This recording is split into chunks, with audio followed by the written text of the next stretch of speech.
Hi, Sam here to tell you how you can unlock the transformative power of generative AI with a new online course from MIT Sloan Executive Education. You may be wondering what Gen AI is and why it's relevant for your business.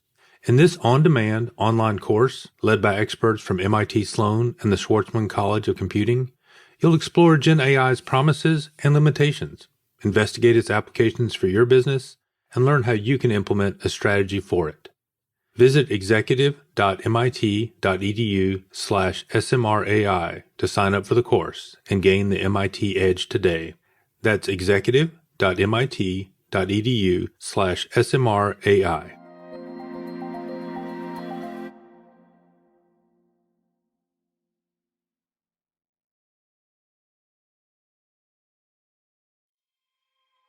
How can humans and generative AI work together to ensure we're dressing for success? Find out on today's episode. I'm Jeff Cooper from Stitch Fix, and you're listening to Me, Myself, and AI. Welcome to Me, Myself, and AI, a podcast on artificial intelligence and business. Each episode, we introduce you to someone innovating with AI.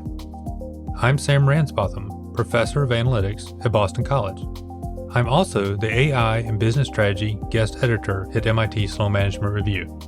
And I'm Shervin, Khodabandeh, Senior Partner with BCG and one of the leaders of our AI business. Together, MIT SMR and BCG have been researching and publishing on AI since 2017, interviewing hundreds of practitioners and surveying thousands of companies on what it takes to build and to deploy and scale AI capabilities and really transform the way organizations operate.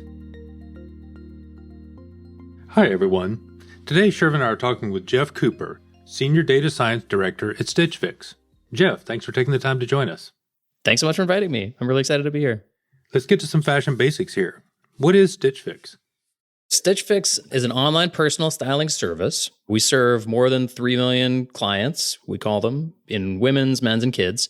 And what we're trying to do is help people get dressed, offer the most convenient way to find clothes that you love, find clothes that you might have found yourself, and we can find a great way to put them together with other things, and also find clothes that you might not have chosen for yourself and help you push the boundaries of your style. So we have this kind of unique art and science approach where when you sign up, you're matched with a stylist, one of our thousands of style experts. And then our stylists work together with our data science team and tools that we provide them to help find clothes for you. We send them to you. You keep what you like. You send back anything that you don't want for free. We've been doing this for over a decade now. We just had our 13th birthday yesterday, actually, and we just passed 100 million fixes sent pretty recently. So at this point, we have spent a lot of time thinking about how to serve our clients the best, how to blend great algorithms and data science with our style experts' intuition and understanding and so forth. We really believe in this model as a way to help clients find what they need. What a great example of human and machine working together. Tell us more about how that actually happens. What does the machine do? What does the human do? How do they work together? We're really passionate about this model. We've been at it for a long time, really since the beginning. As you can imagine, for any retailer, the idea of sending people things that they haven't specifically chosen for themselves and then they can return them for free feels a little risky, maybe. And in order to do it well, as we think we do, you really have to know your customers incredibly well.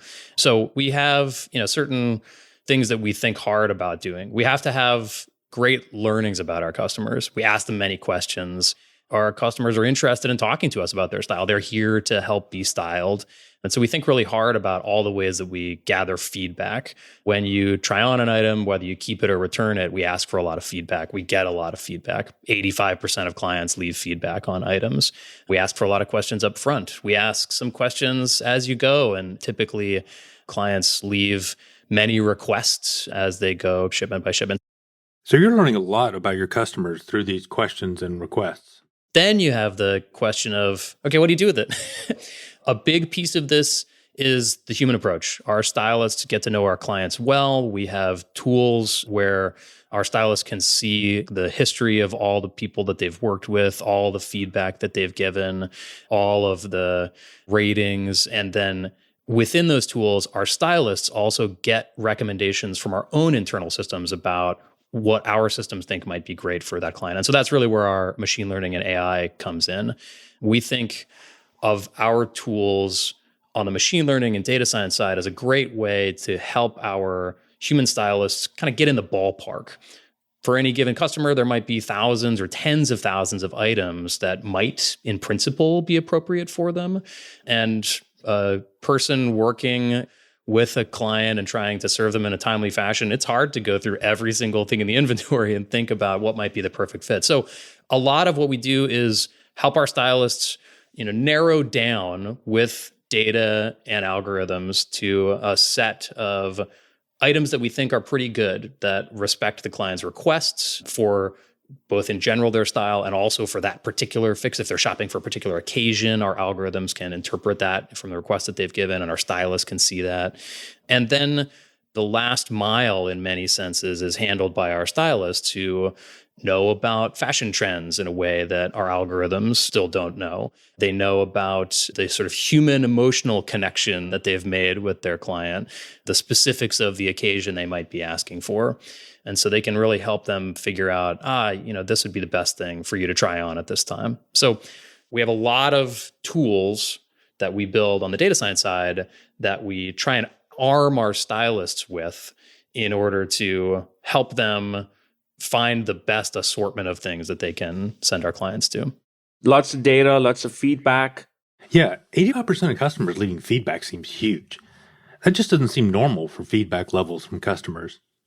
But I guess it makes sense because you have this situation where it's in the customer's best interest to let you know as much about their preferences as they can. That's exactly right. We are a retailer with a unique model, and that puts some constraints on us, but also offers us a lot of power and a sort of different kind of relationship that we can have with our clients. We think that direct relationship with our clients is the most important feature of our model. And so we do a lot within our product and in our communications to clients to think about how to keep that feedback loop going. We, as you said, have very, very, very high feedback rates. And again, these are even for things that people aren't keeping. Typically, if you're returning something to, big box retailer, you're not necessarily going to leave detailed feedback on it if you're sending it back. But for us, our clients know, hey, that helps my stylist out. I'm working with a person here and I'm working with a set of tools. And if I tell them more about what worked or didn't work, then they learn about me faster. And that also helps our stylists and our tools evolve with our clients. Something that you loved a couple years ago or even a couple seasons ago might not work for you anymore. Or you might feel like, hey, the trends in the place I'm working at have moved on, or I've started a new job. I want to try something new. Getting that feedback as you go is a really great way for our clients to communicate with us and help us keep our understanding of their style really fresh. Hi, Sam here to tell you how you can unlock the transformative power of generative AI with a new online course from MIT Sloan Executive Education. You may be wondering what Gen AI is and why it's relevant for your business. In this on-demand online course, led by experts from MIT Sloan and the Schwarzman College of Computing, you'll explore Gen AI's promises and limitations, investigate its applications for your business, and learn how you can implement a strategy for it. Visit executive.mit.edu/SMRAI to sign up for the course and gain the MIT edge today. That's executive.mit.edu/SMRAI.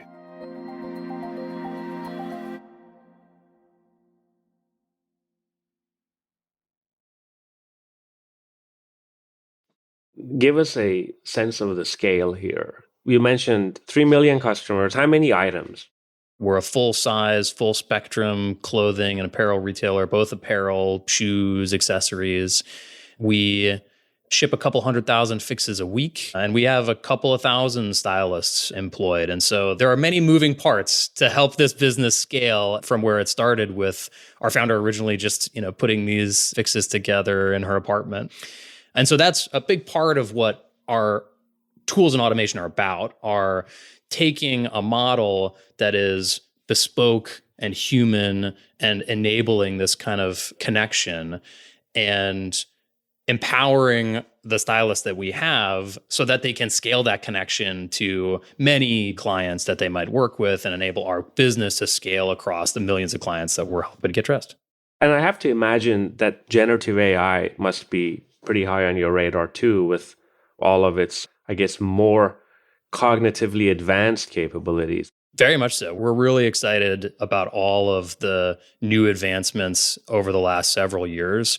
One of the great things about having a great relationship with our customers and a lot of data about our clients is that we can make that data even more valuable with technological advancements. So the data that we've collected 1, 2, 3, 4 years ago becomes more and more valuable to us as new models and new kinds of machine learning and AI are developed, because we can apply those tools to the data that we've already have and help fine tune those models with that data, think about how to train new products on the data that we already have.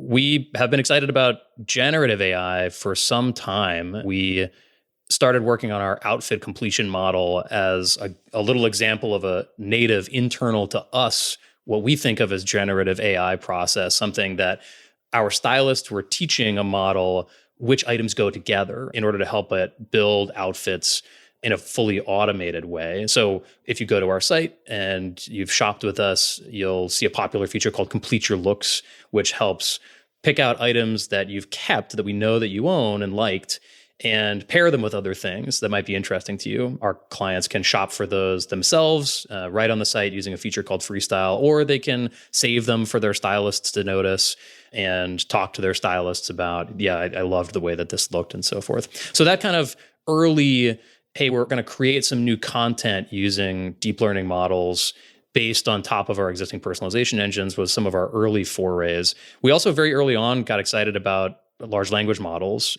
We've spent time with them at smaller scale projects, things like crafting dynamic ad copy or helping to improve our product description pages across all of our site.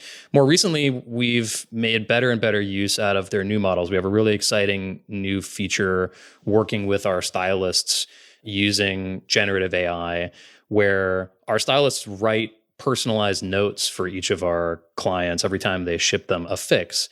And we've rolled out a new feature with OpenAI's GPT-4 that enables stylists to choose from a sort of starting place, a template. So this is an optional tool where they can get some of the introductory, common to many fixes language out of the way, but also have the model know we fed it data about what that customer likes and the items that are in that fix and so forth. And so just as a time saver to enable our stylists to write those note faster, they've got some candidate language that's already set out there. That's a great example of the kind of approach that we love in AI. We're taking something that is our human connection, we're making it faster and easier and more scalable for our stylists.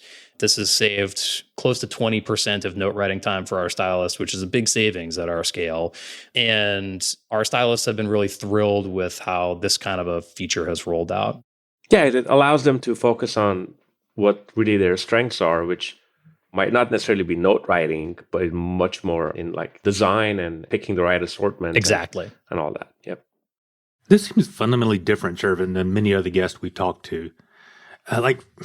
If I'm shopping for a battery, I know what battery I want. I just need to find it. And so I need to communicate to the company what I want. But in this case, I don't know what I want exactly. What's that called? The Ponic Paradox? In the Ponic Paradox, we know how to do things that we can't explain. An example I always hear about is shooting pool. People can shoot pool without knowing anything about trigonometry.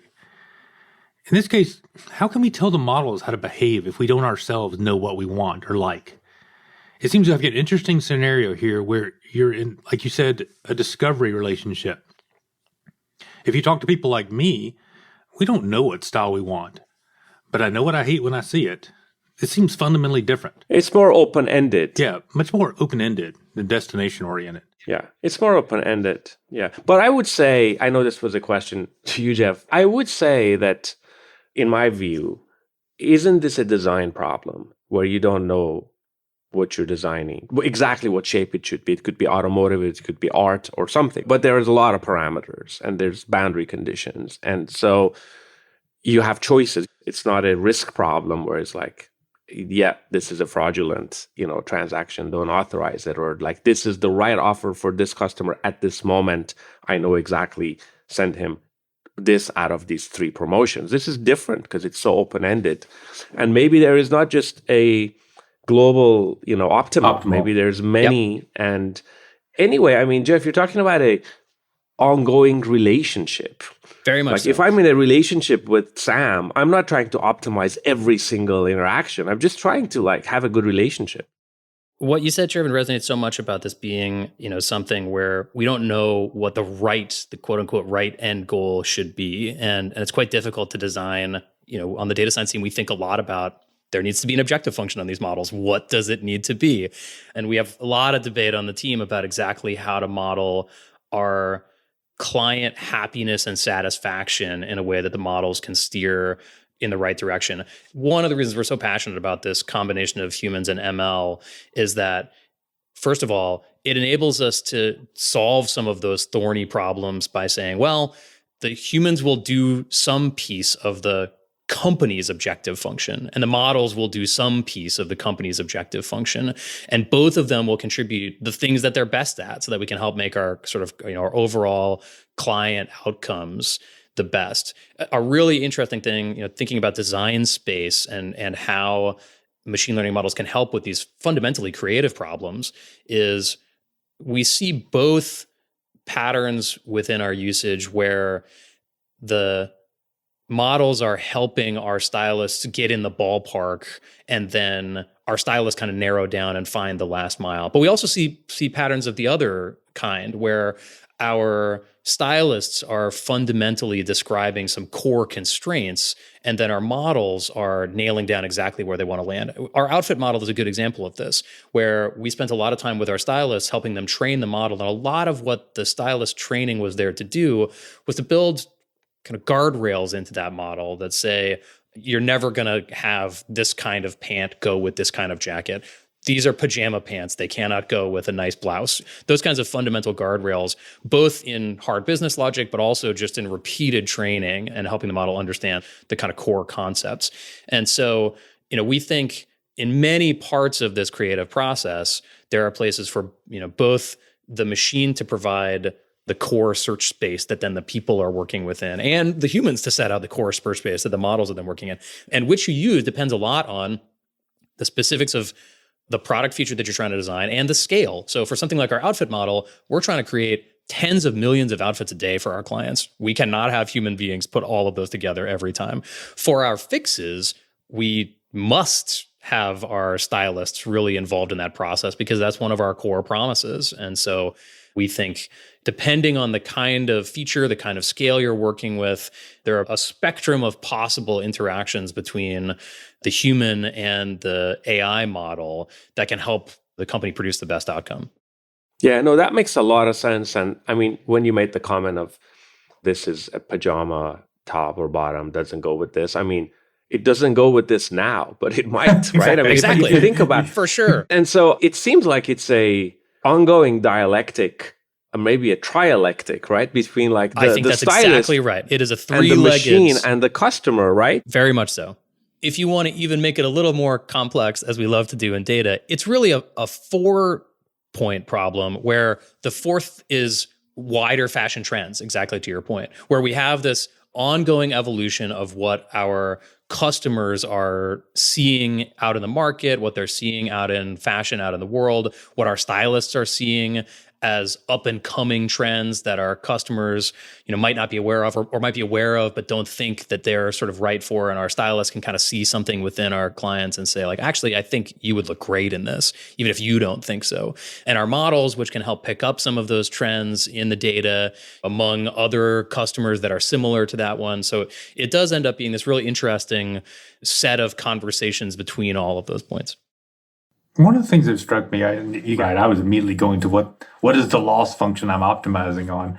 But, that's, I think, maybe the nerd, not fashion in me. But actually, as you're talking about this, and you're talking about pajamas don't fit with this, like even I know that I don't wear dark socks with sandals. But it must have been frustrating for your stylist to have to teach a model all those things that we take for granted. But you started, with Do you wear light socks? Do you just so we know? Do you wear light socks? So wait a second. You're telling me there's no right sock choice for a sandal? My fashion world is thrown asunder. It's all about confidence. If you know what you're trying to go for, Sam, you can wear it. Yeah, you should definitely follow me for fashion trends. But you started off with a very human world, and now you're in a very augmented world. Yeah.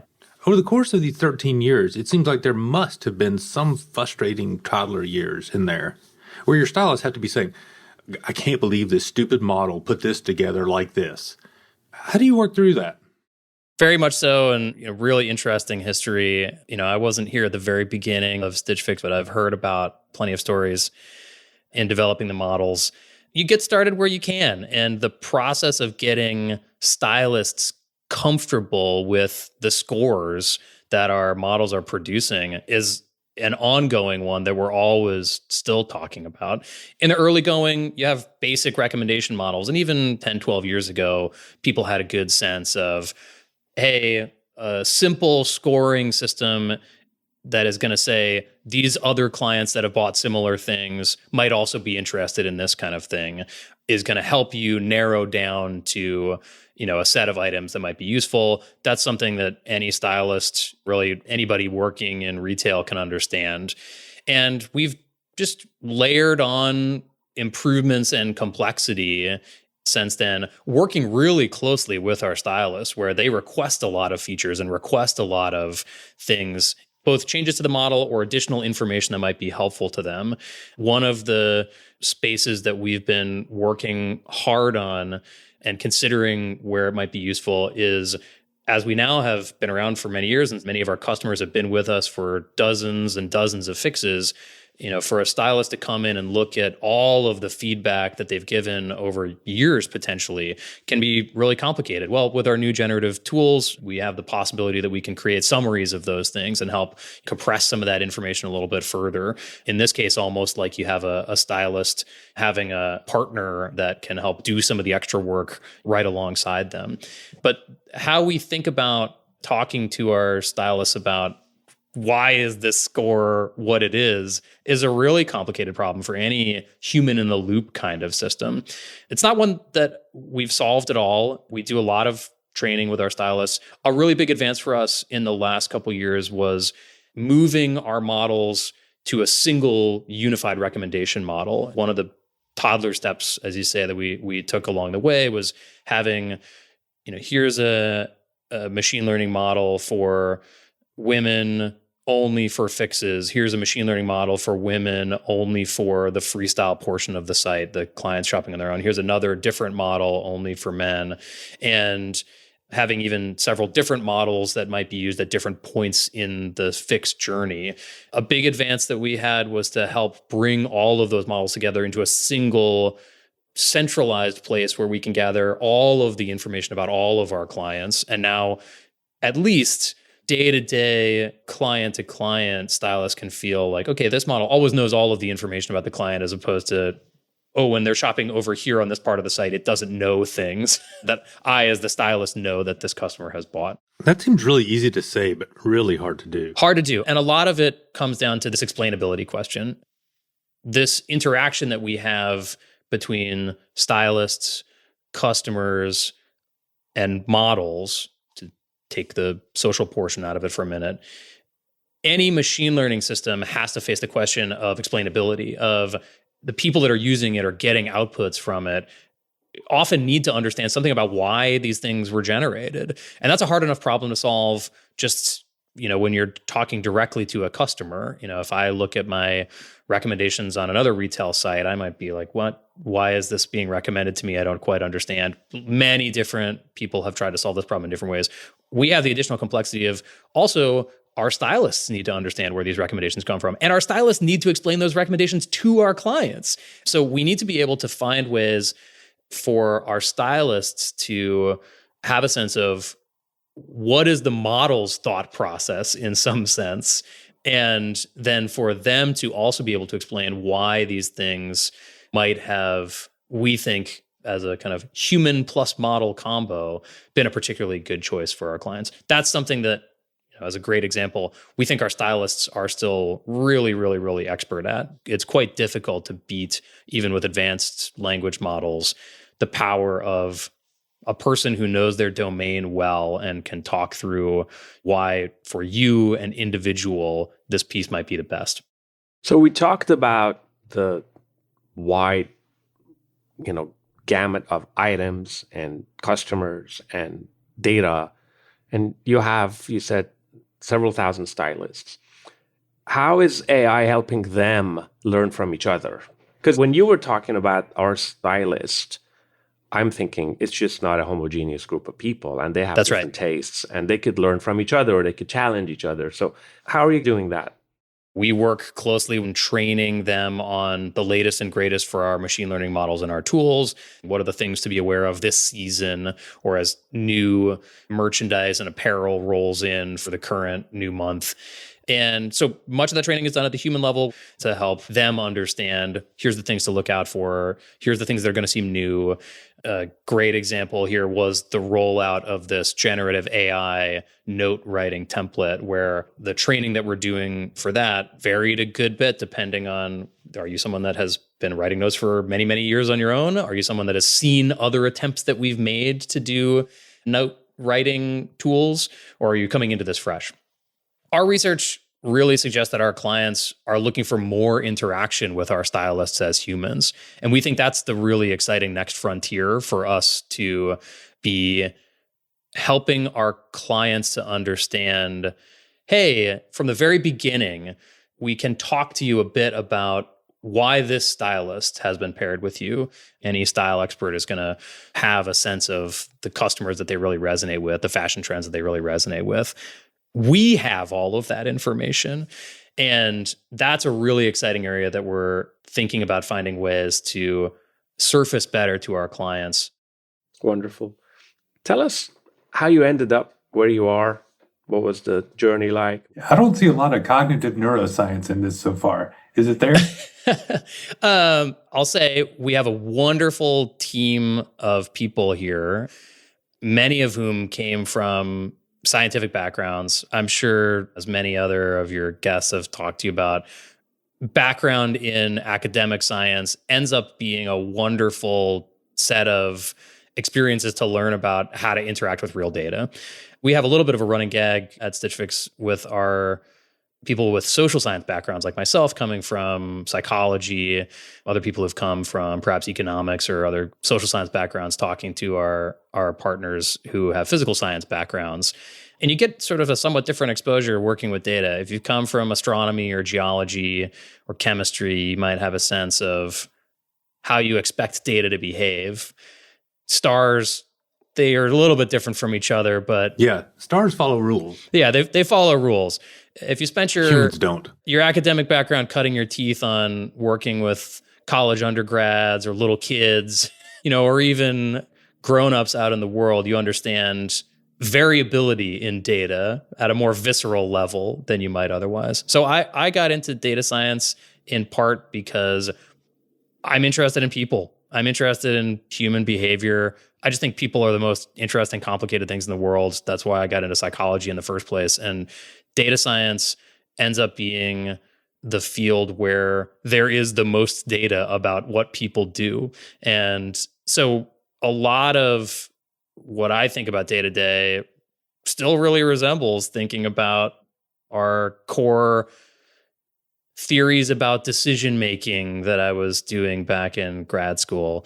You were saying earlier, Sam, it can be hard to figure out what the objective function is for fashion or for an outfit to put together. If you've spent time in psychology, that's all you used to think about, those kinds of problems. Everything you would do is trying to take this messy, amorphous human concept and turn it into some kind of mathematical model just to be able to measure it and quantify it. And so I think you have to get really comfortable in data science when you're working with real customers, especially in businesses where you are working directly with customers who are not going to do exactly what you think they're going to do at any point and are not looking for exactly what you think they're looking for at any point.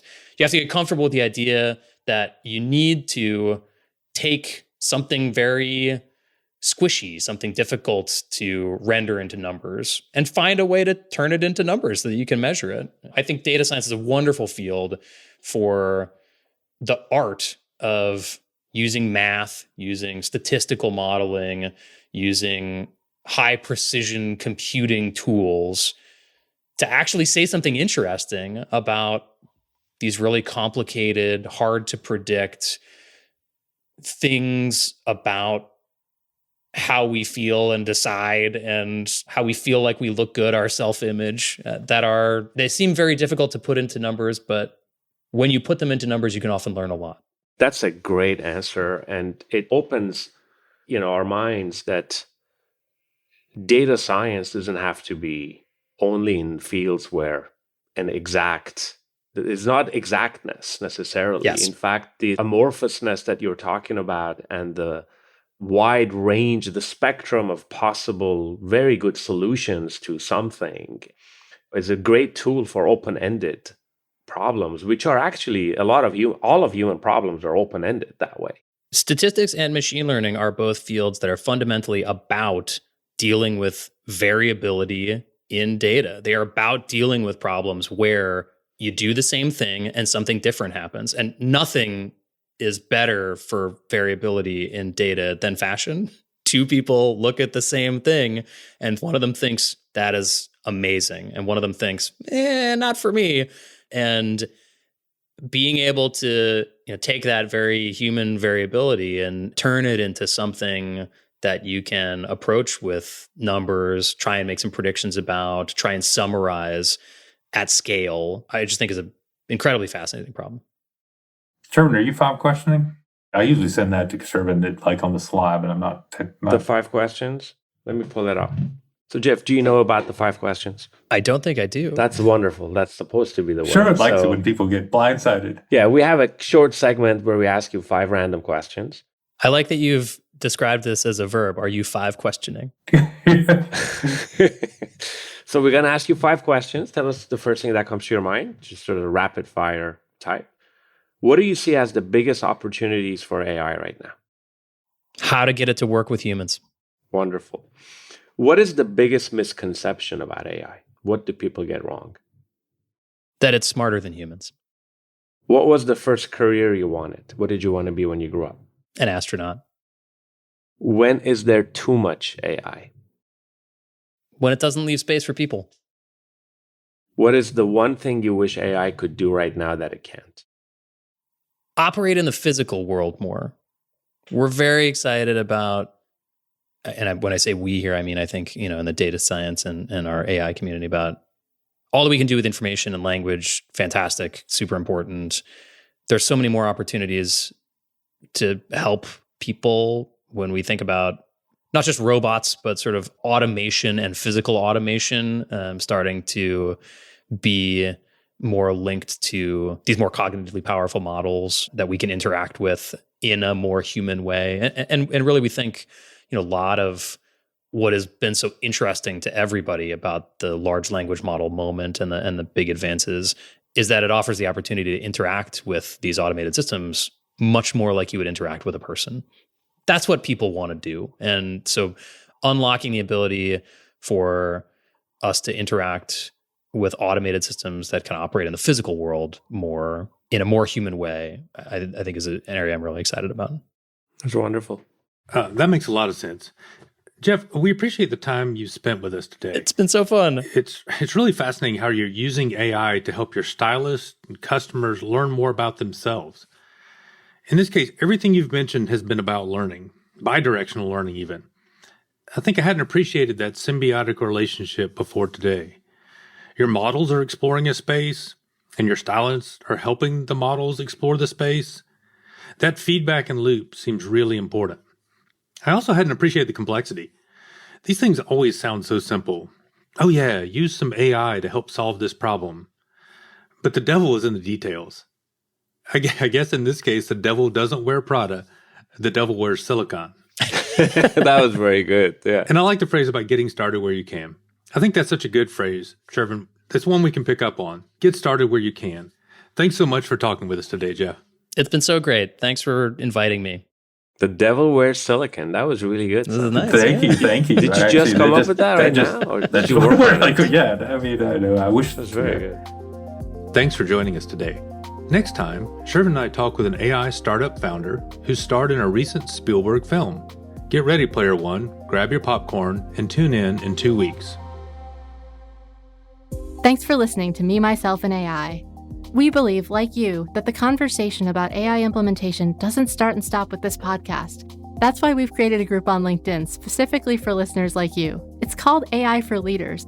And if you join us, you can chat with show creators and hosts, ask your own questions, share your insights, and gain access to valuable resources about AI implementation from MIT SMR and BCG. You can access it by visiting mitsmr.com/AI for Leaders. We'll put that link in the show notes, and we hope to see you there.